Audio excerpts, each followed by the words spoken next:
भाजपचे आमदार संजय उपाध्याय आपल्यासोबत आपण याच्याशी बोलणार आहोत। काल ज्या पद्धतीचं वातावरण राडा झाला, जे वातावरण विधानभवनामध्ये होतं, आज सुद्धा अमोल मिटकरी तक्रार करतायत की त्यांच्या पीएला सोडण्यात आलं नव्हतं। सरकारवरतीच महायुतीतले नेते आता टीका करू लागलेत, काय म्हणाल? या लोकशाहीमध्ये महाराष्ट्राची जी प्रतिमा आहे ती फार उंच आहे।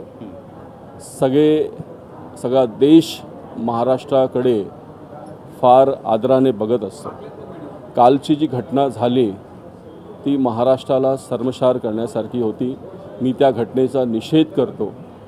संपूर्ण अधिवेशन कालात हे जे 5 इश्यू करण्यात आले आहेत त्याचा गैरफायदा करून हे जे गैरसामाजिक तत्व आहेत, गुंड प्रवृत्तीचे लोक आहेत, त्यांना अधिवेशन स्थळात कोणी बोलवलं, कुणाच्या अनुमोदनाने हे 5 इश्यू केले गेले याची चौकशी झाली पाहिजे।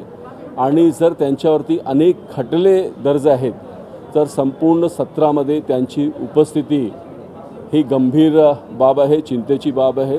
त्याच्यावरती दखल घेतली जाणार आहे आणि गुन्हा दर्ज होईल असा मला विश्वास आहे। आज राज ठाकरे मीरा रोडला जात आहेत आणि उत्तर भारतीय विकास संघाकडून त्यांच्या विरोधामध्ये आता तक्रारसुद्धा करण्यात आलेली आहे। कुठेतरी भावना भडकवायसाठी राज ठाकरे तिथे जातात असा आरोप आहे। लोकशाहीमध्ये प्रत्येकाला सभा घेण्याचं, आपलं मत व्यक्त करण्याचा अधिकार आहे आणि म्हणून आज राज ठाकरेजी मीरा भाईंदरला जात आहेत, त्याचं स्वागतच आहे। आणि लॉ अँड ऑर्डर बिघडणार नाही याची दक्षता घेण्याचं काम पोलीस प्रशासनाचं आहे। पोलीस आपलं काम करेल, राजकीय पुढाऱ्यांनी त्यांचं काम केलं पाहिजे। नक्कीच। एक शेवटचा प्रश्न आहे, उद्धव ठाकरे यांची 3 वेळा देवेंद्र फडणवीस यांच्याशी भेट झालेली आहे। या भेटीकडे तुम्ही कशा पद्धतीनं पाहता आणि ज्या पद्धतीचं विधान त्यांनी विधान परिषदेमध्ये केलं होतं आणि म्हटलं होतं की आता आपण एकत्र येऊया, तुम्ही आमच्यासोबत या, सत्तेमध्ये सामील व्हा, कसं पाहता? खरंच युती होणार आहे का भाजप आणि शिवसेना उद्धव बाळासाहेब ठाकरे पक्षाची? महाराष्ट्रातील सर्वमान्य नेता जर कोणी असेल तर तो महाराष्ट्राचा मुख्यमंत्री देवेंद्र फडणवीस आहे। हे सत्य आहे। महाराष्ट्राच्या जनतेचा देवेंद्र फडणवीसवर विश्वास आहे आणि म्हणूनच एक महाजनादेश देऊन लोकांनी त्यांना मुख्यमंत्री बनवलं आहे।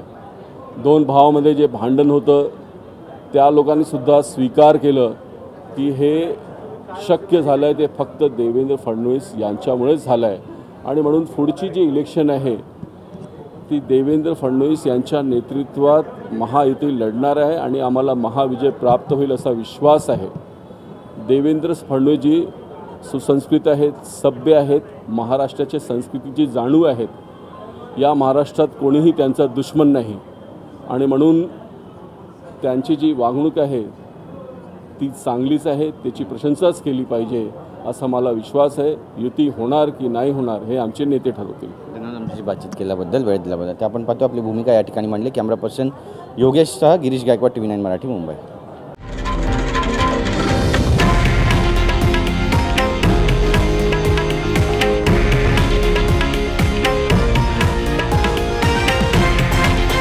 हे आहे देशातील नंबर 1 न्यूज नेटवर्क आणि आपण पाहत आहात TV9 मराठी, एकमेव।